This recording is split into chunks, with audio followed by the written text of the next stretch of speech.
you guys for coming up. Please introduce yourselves. Hi, my name's Amira. I'm Christian. Okay. Hi, guys. Thank you Hi. for coming up.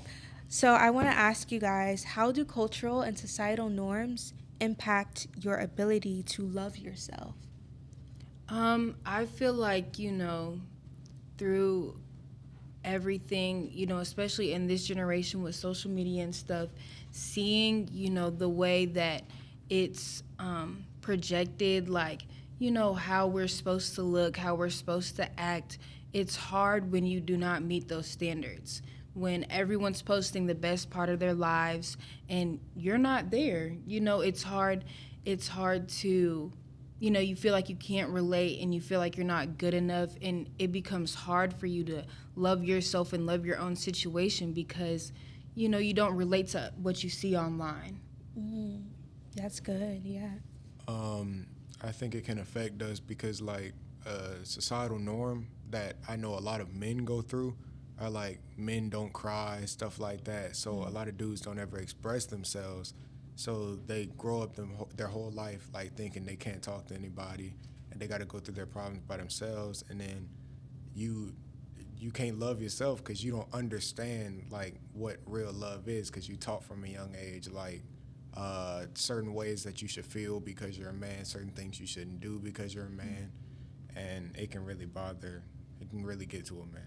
Yeah. Can I That's add to that, yes. actually? Please, please. So I feel like, the same thing could also kind of go for black women. We're kind of projected as like, aggressive and angry all the time. And when, I know for me personally, when I'm feeling some type of way out in public, like I feel like I need to hold myself back and not have like, the reaction I would have because I don't want to be called ghetto and I don't want people to, reflect. I don't want to fit their narrative of me, even though, I think anyone could be aggressive. Anyone could be angry. It's not about me being black. It's not about me being a woman and me being emotional. It's about me having emotions and being a human. So Yes, y'all are hitting it on the nail here. So I kind of want to follow up on both of you guys because you guys had excellent input.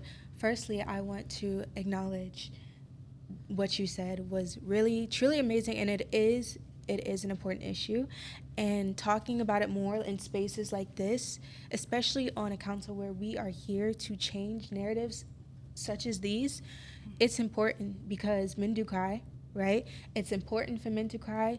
Crying is a stress reliever. It's just as important as women crying, right?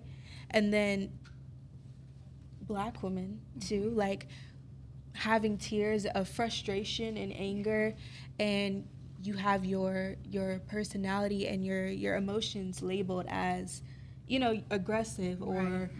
or you're just overreacting, right?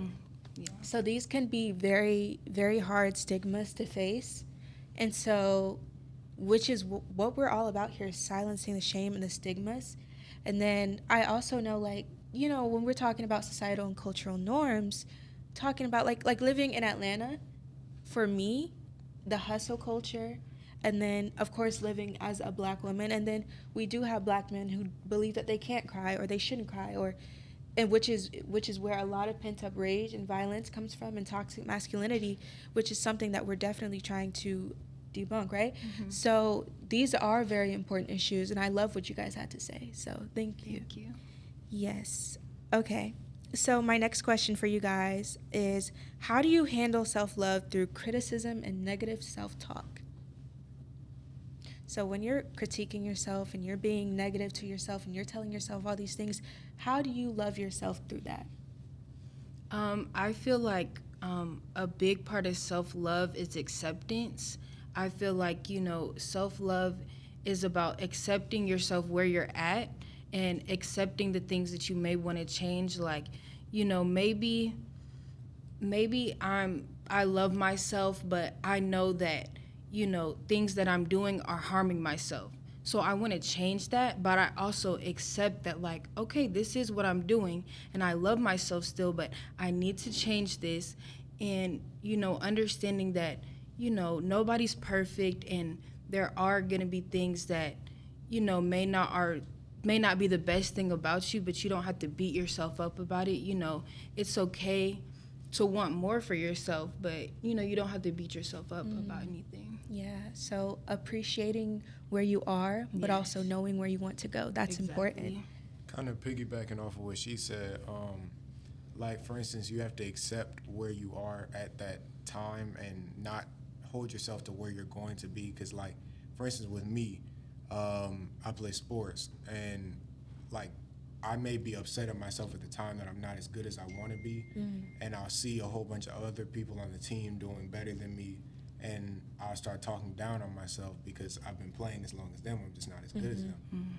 And it can bother you a lot because you'll be thinking that you're not good enough because you see other people who are at their level, but you're not there yet, but you don't understand like how long it took them to get there. Yeah. And you're seeing them at the end of their journey, but you just started yours. Yeah.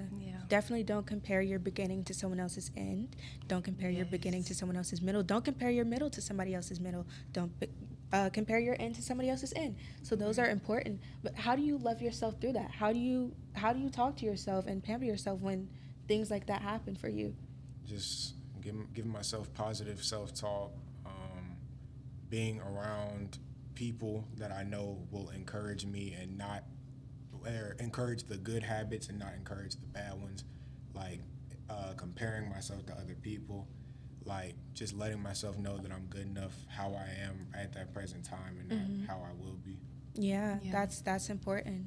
So I want to, go ahead. Yeah, so I feel like another thing is like self-care. I know we were talking about it earlier. I know for me, like, I love to spoil myself. Like, I am real big on retail therapy. Like, if I'm having a bad day, sometimes all I need to do is, go on Amazon and buy me a couple things. And then I'm just excited. Like, I'm checking every day. Okay, is the package coming tomorrow? Like, when is it coming? And, that makes me feel good. Like, just doing stuff for me, like things that I like to do, taking time for myself and just, like just loving on myself. Like, when I imagine like, okay, like if someone did this for me, it would make me feel happy. Well, why don't I just do it for myself? Yeah. Like, I'm not going to wait for someone to take me on a date or buy me flowers.